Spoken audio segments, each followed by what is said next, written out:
Chess క్రీడ మెదడుకు పదును పెట్టడంతో పాటుగా ప్రత్యర్థి ఎత్తులు ముందుగా పసిగట్టే ముందు చూపును అలవాటు చేస్తున్నారు కేంద్ర మంత్రి రామ్మోహన్ నాయుడు. శ్రీకాకుళంలో ఎన్టీఆర్ భవన్లో జరిగిన ఎంపీ కప్ 2026 చెస్ టోర్నమెంట్ ముగింపు కార్యక్రమానికి హాజరయ్యారు.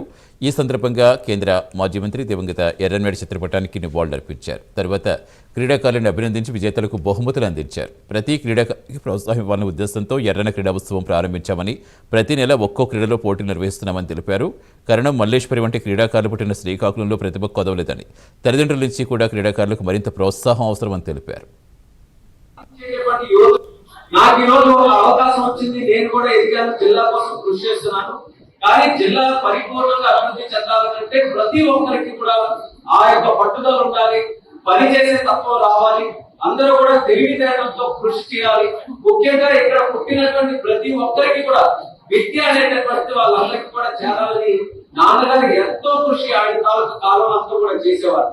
అది కూడా ఒక ఆశయంగా నేను తీసుకొని దాన్ని కొనసాగించడానికి నేటి తరం ఎవరైతే ఉన్నారో, మన పిల్లలు ఎవరైతే ఉన్నారో వాళ్ళు అన్ని సాధించేటటువంటి యోధులుగా తయారవ్వాలంటే ఒకటి ఫిజికల్ ఫిట్నెస్ ఉండాలి, రెండోది మెంటల్ ఫిట్నెస్ కూడా ఉండాలి.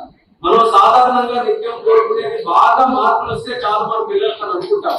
కానీ ఆ మార్పులు రావాలన్నా వాళ్ళకి ఫోకస్ కానీ, డిసిప్లిన్ కానీ, టీం వర్క్ కానీ, లేకపోతే కమ్యూనికేషన్ స్కిల్స్ కానీ ఇవన్నీ కూడా రావాలంటే ముఖ్యంగా ఆరోగ్యవంతంగా వాళ్ళు ఉండాలంటే స్పోర్ట్స్ కూడా వాళ్ళకి అలవాటు చేయాలి.